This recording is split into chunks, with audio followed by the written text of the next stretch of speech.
Hi, I'm Dennis Gurton with Gurton Family Realty. Welcome to Real Estate Friday.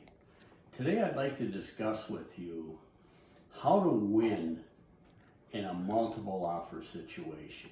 You make an offer, the agent representing the seller says, I've got 2 or 3 other offers. How do you win in a situation like that?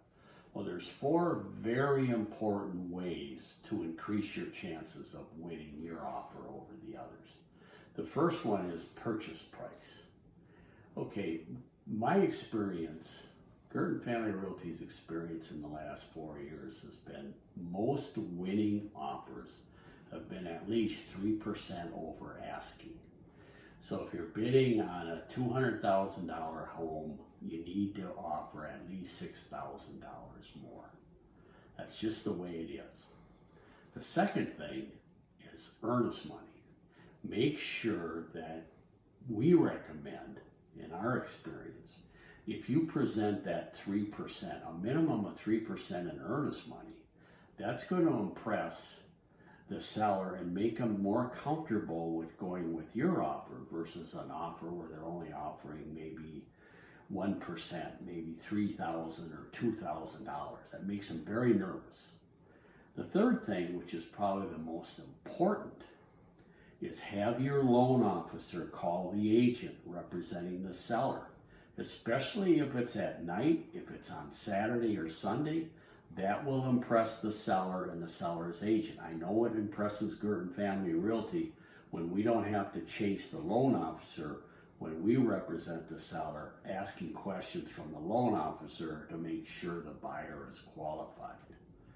And the last thing, find out from the agent representing the seller, what is the seller's preferred closing date?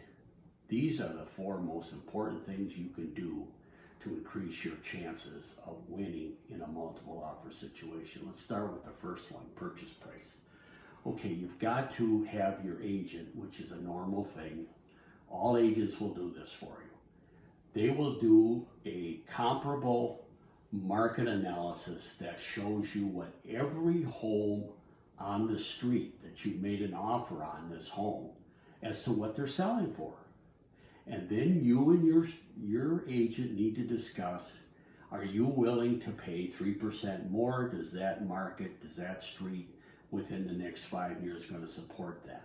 The answer is yes, go for it. Number 2, earnest money. Very important. You have to give at least 3% down anyway. Why not put it all in earnest money to impress the seller, make them comfortable that you're going to close?